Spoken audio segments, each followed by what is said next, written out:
नमस्कार। निशुल्क ज्योतिष परामर्श केंद्र में आप सबका स्वागत है।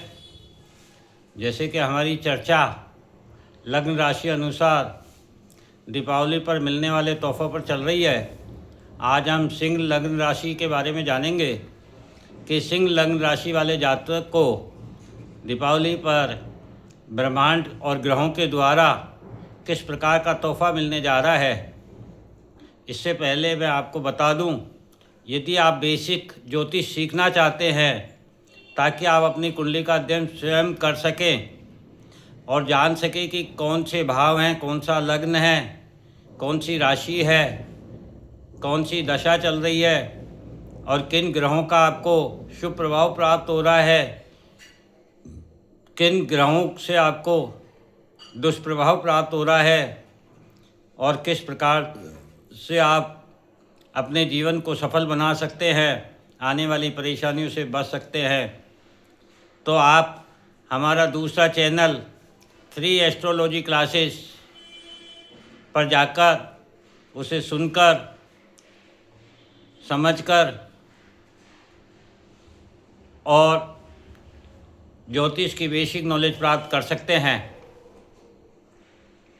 ताकि आप अपने जीवन में सफलता प्राप्त कर सकें। चलिए अब हम सिंह लग्न राशि वालों को जो दीपावली पर तोहफा मिलने जा रहा है उसके बारे में चर्चा करते हैं। तो जैसा कि हम जानते हैं, सिंह लग्न राशि वाले फॉलो मी अर्थात सदा अपने पीछे एक सेना रूपी भीड़ को रखते हैं, किसी के अधीन कार्य नहीं कर सकते हैं, स्वयं अधिकारिता रखते हैं। ऐसी स्थिति में सिंह लग्न राशि वाले जातक स्वयं की सोच से चलने वाले होते हैं और वर्तमान समय में ये जो स्वयं की सोच ही इनको अकेला कर देगी, क्योंकि आपकी सोच के आगे भी ज्ञान है, एक नई सोच है जिसे आपको समझना होगा, क्योंकि समय परिवर्तनशील है। पिछले समय में आपने जो सोचा वैसा किया और सभी ने अपने अनमने मन से आपके विचारों को स्वीकार किया, किंतु अब वे विरोध करेंगे और उनका विरोध आपको उग्रता प्रदान करेगा और यही उग्रता आपको अपनों से अलग कर देगी, जो जीवन में नीरसता एवं अकेलापन लाएगी। और इसी अकेलापन के कारण आपका कार्य में मन नहीं लगेगा, क्योंकि आपका सदा फॉलो मी अर्थात अपने पीछे सेना को लेकर चलने का रहता है और जब आप अकेले पड़ जाएंगे तो आपका कार्य में मन नहीं लगेगा। मन बेचैन रहने के कारण आपकी वाणी में मधुरता की कमी होगी। आपकी जो वाणी में संप्रभुता है, जो अधिकार है, उसमें आप अपने उत्साह में कमी महसूस करेंगे।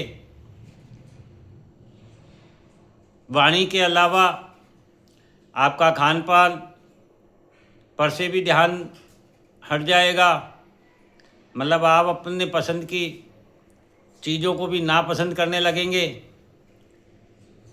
या बेस्वाद चीज़ें खाने लगेंगे या बासी और पुराना भोजन भी कर सकते हैं, जिससे आपको नुकसान होने का भय रहेगा, शारीरिक क्षमता में कमी आएगी। इसी के साथ आप स्वयं के साज श्रृंगार पर भी ध्यान नहीं रखेंगे, क्योंकि जब आप अधिकार रखते हैं तो स्वयं को अधिकारी के रूप में पेश करने के लिए आप अपने सजावट पर, श्रृंगार पर, व्यक्तित्व पर बड़ा ध्यान देते थे, किंतु वर्तमान समय में आप अपने साज श्रृंगार पर में भी लापरवाह हो जाएंगे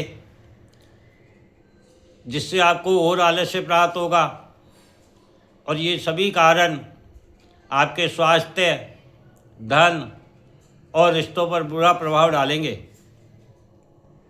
तो अब इनसे बचने का उपाय सबसे पहला तो यह है कि आप दूसरों में बुराई या कमी देखने के स्थान पर अच्छाइयाँ देखने का प्रयत्न करें, क्योंकि राजा स्वयं कार्य नहीं करता है।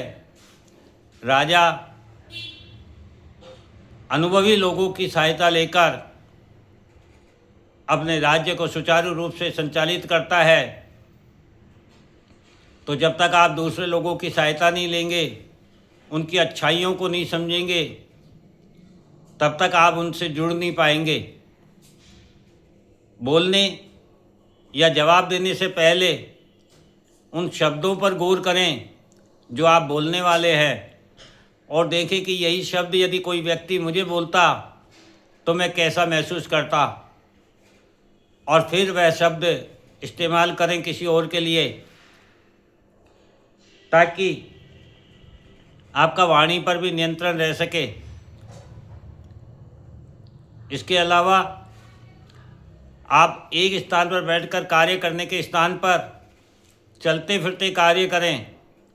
अपने आप को मूवेबल रखें, गतिशील रखें। यदि वर्क फ्रॉम होम भी यदि आप कर रहे हैं या घर से ही कोई कार्य करते हैं, तब भी आप दिनचर्या को बदलें, लोगों से जुड़े रहें। फिर चाहे आप जाकर के मिलें, चाहे आप उन्हें अपने पास बुलाएं, चाहे आप कम्युनिकेशन के द्वारा, मीडिया के द्वारा जुड़ें, लेकिन लोगों से जुड़े रहें, अकेले ना रहें, और लोगों को सुनें, समझें, और स्वयं को वर्तमान समय के साथ अपडेट रखें। तो आपके ज्ञान में वृद्धि होगी। अन्यथा अभी ऐसा बहुत कुछ घटित होगा जिसकी जानकारी से आप वंचित रह जाएंगे, और आप धीरे धीरे अपने अधिकारों को खो देंगे।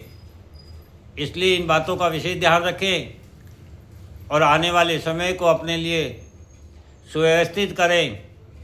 यही आपके लिए ब्रह्मांड और ग्रहों के द्वारा दीपावली का तोहफा है, जो आपको समझाना चाहता है कि आप अपने जीवन को किस प्रकार उपयोगी बनाएं।